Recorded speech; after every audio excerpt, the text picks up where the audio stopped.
आज के लेक्चर में हम स्टार्ट करने जा रहे हैं relation between normality and molarity. इसके बीच आपको रिलेशन बताना है। बहुत ही सिंपल सी इक्वेशन है, आइए बना लेते हैं। ठीक है, तो सबसे पहले हम लिखते हैं नॉर्मेलिटी का फार्मूला, फिर लिखेंगे नॉर्मेलिटी। सबसे पहले हम लिखेंगे किसका फार्मूला, नॉर्मेलिटी का फार्मूला, फिर लिखेंगे मोलैरिटी का फार्मूला। कोई भी फार्मूला आप पहले लिख दीजिए, फिर उन दोनों में रिलेशन निकालते हैं। चलिए आइए देखते हैं। ये जो रिलेशन है बहुत ही इंपॉर्टेंट रिलेशन है। ठीक है, बहुत इंपॉर्टेंट रिलेशन, इसलिए इसे सही से समझ लीजिए आप लोग। ठीक है, चलिए आइए यहाँ पर लिखते हैं।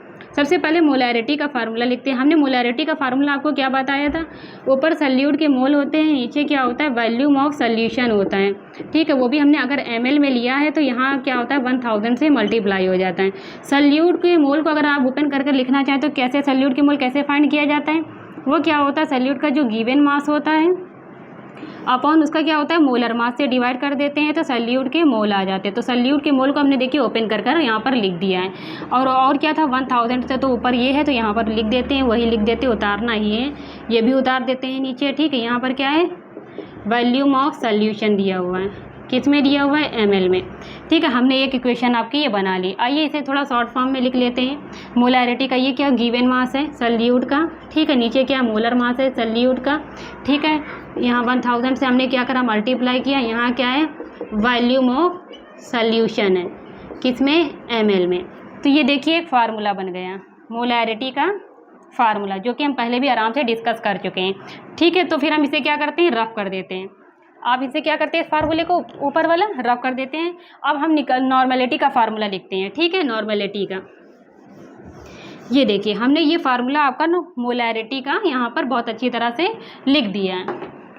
अब आइए नॉर्मेलिटी का भी फार्मूला लिख देते हैं, क्योंकि इन्हीं के बीच में जो हमें रिलेशन बताना है।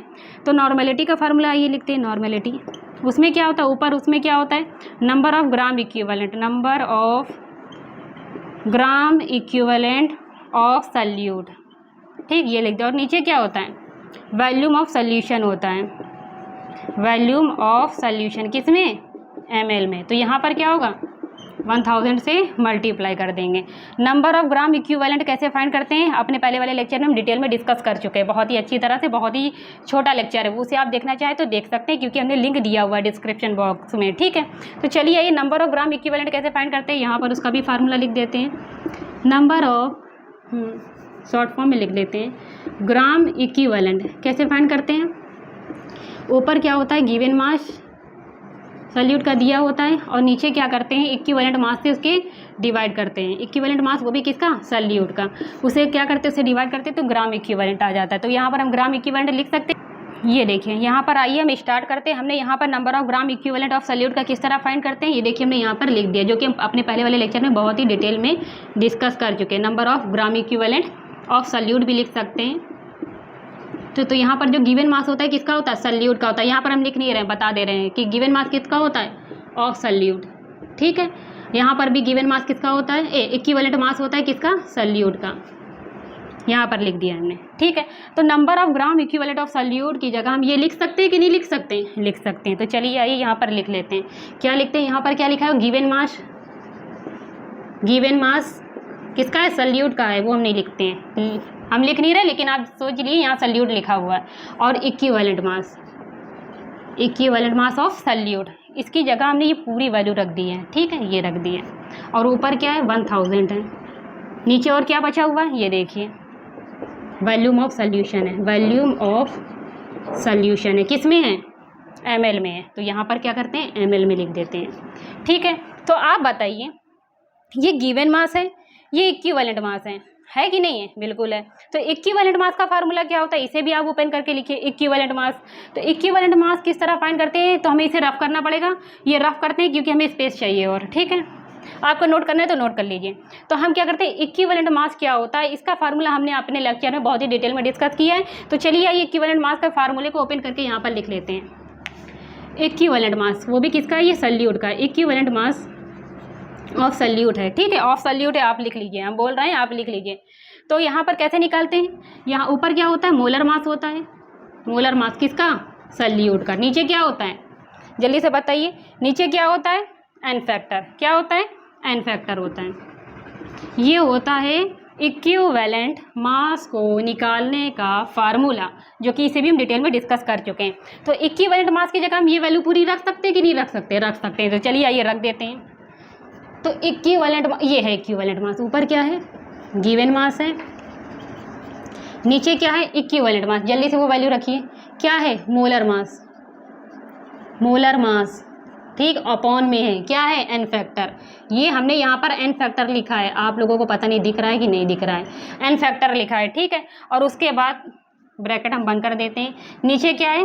वॉल्यूम ऑफ सॉल्यूशन, ठीक, ml में है। ऊपर क्या है? 1000।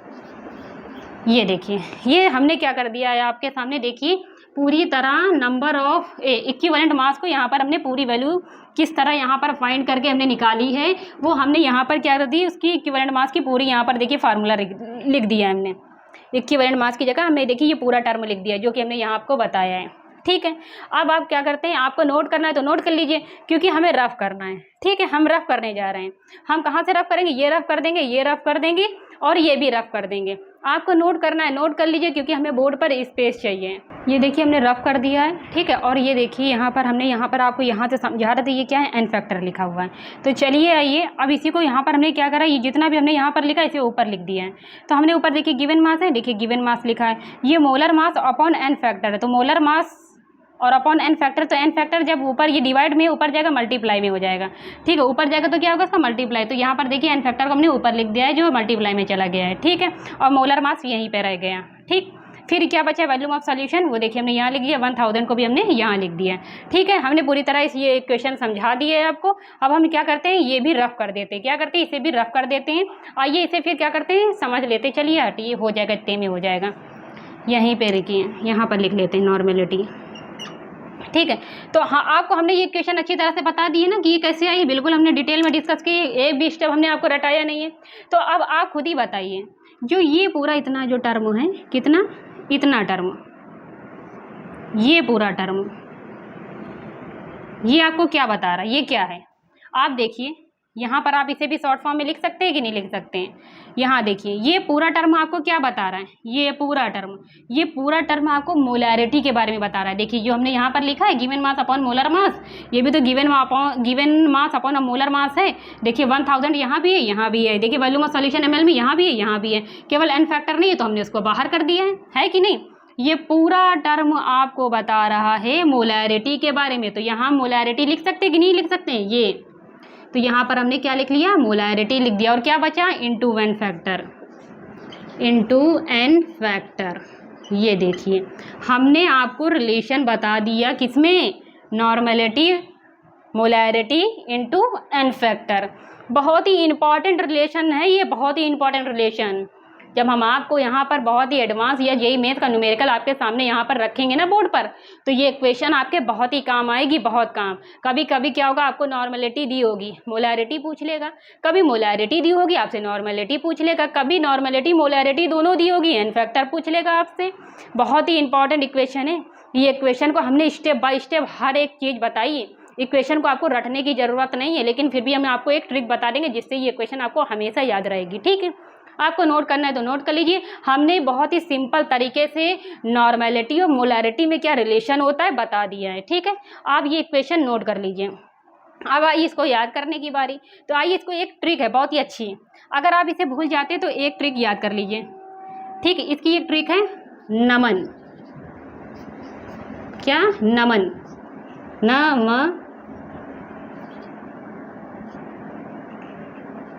नमन, क्या? नमन, ठीक। ये एक ट्रिक है। ये क्या है? ट्रिक है, ट्रिक। ये हम आपको बता रहे हैं, ये है एक छोटी सी सिंपल सी ट्रिक, वरना आपके माइंड में ऐसे भी हो, अगर आपको क्वेश्चन छप गई है तो कोई बात नहीं, लेकिन ये ट्रिक है। नमन आप कभी भी नहीं बोलेंगे। जब आप नमन आपको अपने माइंड में रिपीट करेंगे तो इसका मतलब है नॉर्मेलिटी। एन का मतलब क्या है? यहाँ पर नॉर्मेलिटी से लिया गया। किससे? नॉर्मेलिटी से।